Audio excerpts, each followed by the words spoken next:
আমাকে না হয় কেউ আর ফলো করবে না, আমাকে জাতীয় বেঈমান বলবেন, বলেন, তারপরও আমি বিশ্বাস করি আমি জননেত্রী শেখ হাসিনাকে শেষ পর্যন্ত আমি চেষ্টা করব তার সাথে থাকার। এবং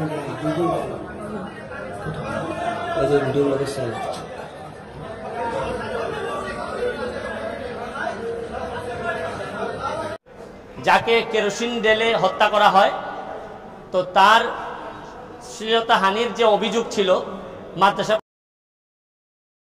বহুতল ভবনের সিঁড়িঘর দিয়ে এভাবে তড়িঘড়ি পালানো ব্যক্তিটি ঢাকা উত্তর সিটি কর্পোরেশনের সদ্য সাবেক। আসসালামু আলাইকুম দর্শক, দেশ ও দেশের বাইরে থেকে যারা এই মুহূর্তে ভিডিওটি ওপেন করেছেন সবাইকে অসংখ্য অসংখ্য ধন্যবাদ। দর্শক, প্রথমেই আপনারা শিরোনাম দেখেছেন, এখন দেখবেন বিস্তারিতর প্রথম অংশেই আপনারা দেখেছেন যে বাংলাদেশের জাতীয় বেঈমান কে। এই জাতীয় বেঈমান আপনারা অনেকেই ইতিমধ্যে জেনে গেছেন। জাতীয় বেঈমান যখন কোটা আন্দোলন চলে তখন বলেছিলেন যে যত কিছু হোক আমি শেখ হাসিনার পাশে থাকব, তার থেকে দূরে সরব না। এদিকে বিশেষ করে আবারও নতুনভাবে যে তথ্য দিয়েছিলেন সেই তথ্য সূত্র ধরে 5 তারিখে যে ঘটনা ঘটেছিল আশুলিয়ায়, কিভাবে ছাত্রদেরকে মাটি চাপা দিয়ে বস্তায় ভরে পুড়িয়ে দেওয়া হয়েছিল, এই জিনিসগুলো আবারও সামনে উঠে এসেছে। এদিকে বিশেষ করে এই সমস্ত সূত্রগুলোকে কেন্দ্র করে যখন সরকারের পতন হয়ে যায় তখন সব কিছু একে একে বের হয়ে আসতে থাকে। আর বের আসতে থাকার মাঝখানেই যখন আপনারা অনেকে দেখেছেন সিটি কর্পোরেশনের মেয়র আতিকুর রহমান উনি কিভাবে নিজ দিয়ে বাড়ির পিছনের অংশ দিয়ে পালিয়ে যায়, যা আপনারা অনেকেই আশ্চর্য হয়েছিলেন। তবে সবই এই স্বৈরাচার সরকার শেখ হাসিনার সঙ্গপঙ্গ ছিলেন। তারা আজকে সবাই এই দৃশ্যে ধরা খাচ্ছেন। চলুন আমরা সেই দৃশ্যের কিছু অংশ। 5 তারিখের ঘটনা, এমৃত্যুর মিছিল আইতাছে। মিছিল আনার পর এই গরিব যখন মিছিল আইছে, আফসার নামের বাড়িতে 2টা পুলিশ ফেলে গুলি ছাড়ছে। গুলি ছাড়ানোর পর আমি ওমের দিয়ে ঘুরে এবার এই নয়েছি আনার পর ওই জায়গাতে আমি খাড়া হয়েছি। খাড়া আনার পর পুলিশে ওই ভিতরে এই 6টা লাশ পুড়িয়ে দিয়েছে গেল গা। পরে একটা পুলিশ বারবার ফোন করতেছে, ওকে মুখ চেনা যায় না, পুলিশ আগুন লাগাই দেন। পরে পেট্রোল আগুন লাগাই দিয়েছে, তার 1 ঘন্টা বাদে সেনাবাহিনী আয়া তা করে নিয়ে গেছে গা। সবার সহযোগিতায় মোটামুটিভাবে আমরা একটা পেয়ে গেছি যে কারা কারা ওইখানে উপস্থিত ছিল, কারা এটার সাথে সংশ্লিষ্ট। তো আমাদের পরবর্তী পদক্ষেপগুলো নেওয়ার জন্য আমরা এখন নামগুলো ডিসক্লোজ করছি না। একটা লাশ পাওয়া যায় না, ওরাই পুরা দিছে, পুলিশেরা এটা যে পুরা দিছে বাস্তব, কারণ চিনা যায় না তো ওর মধ্যে গেলে ধরা খাবো বান্ধা এবারে বান্ধেন। আপনাদের সহযোগিতায় এবং জনগণেরও উদ্যোগে এরকম একটা ভিডিও যেটা ভাইরাল হচ্ছে সেটা আমাদের নজরে আসছে। আমরা এই ভিডিওটা দেখে আমাদের মতো যারা আপনাদের মতো আমরাও সচেতন নাগরিক, সেক্ষেত্রে আমরা ওটা দেখে আমাদের জায়গা থেকে যেটা করণীয় সেটা আমরা করছি। আমরা ইতিমধ্যে একটা ইনকোয়ারি কমিটি করেছি। ইনকোয়ারি কমিটিটা এটার ব্যাপারে তদন্ত করছে। আমরা এর মধ্যে সবার সহযোগিতায় মোটামুটিভাবে আমরা একটা পেয়ে গেছি যে কারা কারা ওইখানে উপস্থিত ছিল, কারা এটার সাথে সংশ্লিষ্ট। তো আমাদের পরবর্তী পদক্ষেপগুলো নেওয়ার জন্য আমরা এখন নামগুলো ডিসক্লোজ করছি না।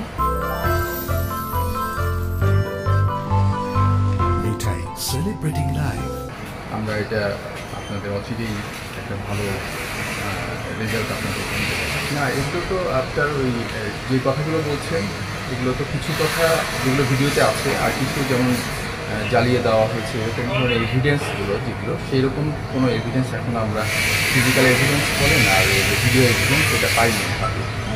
এগুলো নিয়ে আমাদের কাজ হচ্ছে। আর ওই যে কথাগুলো বলছেন এগুলো নিয়েও আমরা কাজ করছি, যেগুলো লিখে দেওয়া, নাম লিখে দেওয়া। তারপরে ওই ডেড বডিগুলোর মধ্যে কেউ যারা আমরা ইতিমধ্যে সার্চ করতেছি। আমরা গতকালকে একটা মিসিং কেস ডিডি হয়েছে মিসিং, তো ওইটা নিয়ে আমরা কাজ করছি। তারপরে আপনাদের মতো অনেকে সাংবাদিক আছেন যারা এটার সাথে তারা নিজেরা নিজ উদ্যোগে চেষ্টা করতেছে, তারাও আমাদেরকে ইনফরমেশন দিচ্ছে। আমাদের পুলিশের যে টিম কাজ করছে তারাও ইনফরমেশন দিচ্ছে। সব মিলে একটা ভালো রেজাল্ট আসবে। এগুলোতে যারা দায়ী সবার বিরুদ্ধে মামলা হবে। আমরা 4 সদস্য একটা কমিটি করেছি, রেজাল্ট আসলে তারপর আপনার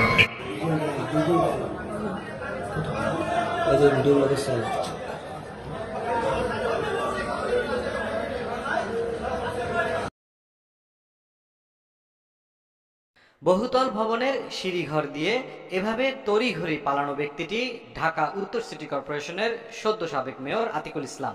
18 আগস্ট রাতে গোপনে গুলশানে অবস্থিত প্রধান কার্যালয়ে প্রবেশের পর ঘেরাও ও বিক্ষোভের মুখে এভাবেই পালিয়ে যান আতিক। এরপর বেরিয়ে আসতে থাকে তার অনিয়ম ও দুর্নীতির ফিরিস্তি। মগবাজার ফ্লাইওভারের নিচে নান্দনিক গ্রাফিতি কাজের উদ্বোধন হয় 2023 সালের 10 এপ্রিল। অথচ সরকারি এই কাজের দরপত্র প্রকাশিত হয় 8 মাস পর, যা পুরোপুরি বেআইনি। আবার চলতি বছরের এপ্রিলে তীব্র তাপপ্রবাহের সময় রাজধানীর উত্তর সিটির বেশ কিছু এলাকায় স্প্রে ক্যানন দিয়ে পানি ছিটানো হয়, যেখানে 2 কোটি টাকা খরচ দেখিয়ে ভুয়া বিল ভাউচার বানিয়ে অর্থ আত্মসাতের অভিযোগ ওঠে তার বিরুদ্ধে। নানা অনিয়মের আশ্রয় নিয়ে শত শত কোটি টাকা লোপাটের অভিযোগ থাকলেও তা জানে না উত্তর সিটি কর্পোরেশন। কোনো অ্যানোমালি থাকলে এগুলো আমরা ইনভেস্টিগেশন করব, যেমন বিষয়ে যদি প্রশ্ন উত্থাপিত হয় ডিউ কোর্স অফ লতে ইনভেস্টিগেশন হবে, দেন যেটা রেজাল্ট হয়। শুধু আর্থিক দুর্নীতি নয়, নিয়োগের ক্ষেত্রেও অনিয়মের চূড়ান্ত নজির দেখিয়েছেন আতিকুল ইসলাম। উত্তর সিটি মেয়রের উপদেষ্টা হিসেবে নিয়োগ পান ভাতিজা ইমরান আহমেদ, আর ভাগ্নে তৌফিক রহমানকে সিটি কর্পোরেশনের দ্বিতীয় মেয়র হিসেবে ডাকা হতো। ভাগ্নে আর ভাতিজার পরামর্শে কর্পোরেশনের প্রায় সব টেন্ডার সহ ছোট বড় কাজ পরিচালিত হতো। দর্শক, সেই 5 তারিখের ইতিহাসগুলো আপনারা দেখেছেন। বর্তমান সেই সমস্ত পুলিশদেরকে খোঁজ করা হচ্ছে এবং তাদেরকে চিহ্নিত করে তাদেরকে আইনের আওতায় নেওয়া হবে। তবে প্রশ্ন এখানেই, যে ছিলেন ভ্যান চালক সেই প্রকাশ করে দিলেন সেই ভ্যানের বস্তায় কি ছিল, প্রকাশ করে বলে দিলেন যে সেই ভ্যানে ছাত্রদের লাশ ছিল। এই ছাত্রদের লাশ কি করা হয়েছে? পুড়িয়ে দেওয়া হয়েছে। সেই প্রশ্নটা সবার মাঝখানে উঠে এসেছে।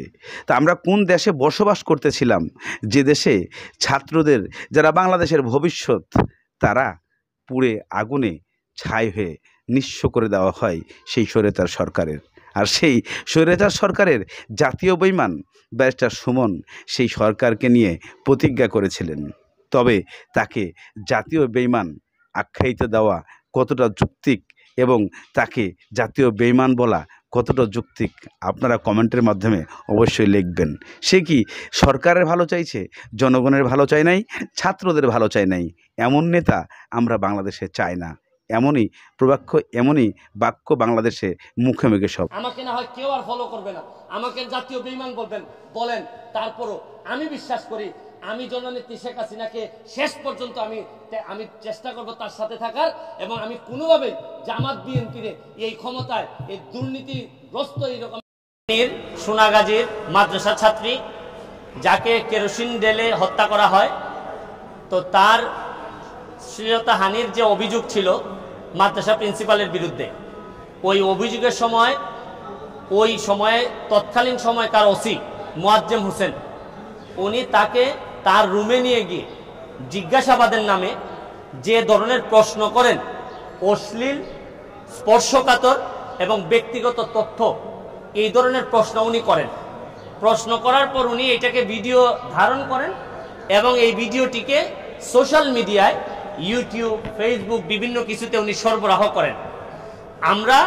আমি নিজে বাদী হয়ে, আমার আইনজীবী বিভূতিভূষণ সরকার, আমি নিজে বাদী হয়ে আমাদের একমাত্র সাইবার ট্রাইব্যুনালে ডিজিটাল নিরাপত্তা আইনের 26, 29 এবং 31 ধারার লঙ্ঘন, যেখানে আমি আদালতকে বলার চেষ্টা করেছি যে ওসি সাহেবের রুম যদি একটা মেয়ের জন্য নিরাপদ না হয়, তাহলে এই বাংলাদেশে কেউ ওসি সাহেবের রুমে আর যাবে না। আর বিশেষ করে এই ধরনের স্পর্শকাতর মামলায় ওসি সাহেব যেখানে নিজে জানেন যে এই ডিজিটাল নিরাপত্তা আইনের অধীনে কি করতে হয়, উনি নিজে চার্জশিট দেন, উনি নিজেই যদি এই আইন নিজের অফিসে বসে ভঙ্গ করেন, তাহলে আমাদের আর জায়গা থাকে না। আমি ট্রাইব্যুনালকে বলার চেষ্টা করেছি যে এই ওসি সাহেবকে যদি অন্তত বিচারের আওতায় আনা না হয়, তাহলে বাংলাদেশের মানুষ ন্যায় বিচার এবং আইনের প্রতি, থানার প্রতি একটা আগ্রহ হারাই ফেলবে এবং এটা সামাজিক ব্যাপকভাবে অস্থিরতা তৈরি করবে। আমরা বলেছি যে উনাকে এই ধারা ভঙ্গ করার অপরাধে তার বিরুদ্ধে ওয়ারেন্ট ইস্যু করা হোক। মাননীয় ট্রাইব্যুনাল, সাইবার ট্রাইব্যুনাল আমাদেরকে শুনেছেন এবং আমরা একটি ভিডিও ক্লিপ আমরা পেন ড্রাইভের মাধ্যমে ওনাকে সরবরাহ করেছি। উনি এটা শুনে কিছুক্ষণ পরেই উনি বলেছেন যে আমি এজলাসে কিসেতে গিয়ে আমার রুমে গিয়ে আমি এটা শুনবো, শুনে আপনাদেরকে আদেশ দিব। আমরা অধীর আগ্রহে ওয়েট করতেছি আদেশের জন্য। আর আমরা বারবার বলার চেষ্টা করছি যে সাধারণ যে কোনো মানুষের বিরুদ্ধে দেখা যাচ্ছে যে নর্মাল কিছু হইলে আমরা যদি মানহানিকর হয় তখন আমরা দেখা যাচ্ছে যে আমরা সাইবার ট্রাইব্যুনালে মামলা করি। আর স্বয়ং ওসি সাহেব এবং অফিসার ইনচার্জ যিনি ও একটা থানার সর্বোচ্চ কর্মকর্তা, উনার রুমটাই যখন উনি নিরাপদ করতে পারেন না, তখন এইটা আরো আমি মনে করি যে এক্সাম্পলারি পানিশমেন্ট এবং উনাকে বিচারের আওতায় আনতে হবে। এই মামলাটা নুসরাতের পরিবারের কেউ একটা জিনিস খেয়াল করে দেখবেন, যদি সোশ্যাল মিডিয়া না থাকতো তাহলে ডিজিটাল এই নিরাপত্তা আইনও থাকতো না। আর সোশ্যাল মিডিয়া না থাকলে আমি ব্যারিস্টার সুমন ঢাকা বসে এই ভিডিওটা দেখতে পারতাম না। ফেনীতে কি ঘটনা ঘটছে, এখন সমস্যা হচ্ছে একবার শ্লীলতা হানি হয়েছে এই রাফির, এবং এই সোশ্যাল মিডিয়াতে আসার কারণে কয়েক লক্ষবার শ্লীলতা হানি হয়েছে এই রাফির। যখন একটা ব্যক্তির কয়েক লক্ষবার শ্লীলতা হানি হয় তখন এই ক্ষেত্রে আমি মনে করি তার পরিবারের চেয়েও আমি একজন ব্যারিস্টার হিসেবে I am in a perfect position to proceed the case. আমি যদি কেসটাতে যদি আমি থাকি, আমার বিশ্বাস পরিপূর্ণ বিচারে আমি সহযোগিতা করতে পারবো তার পরিবারকে।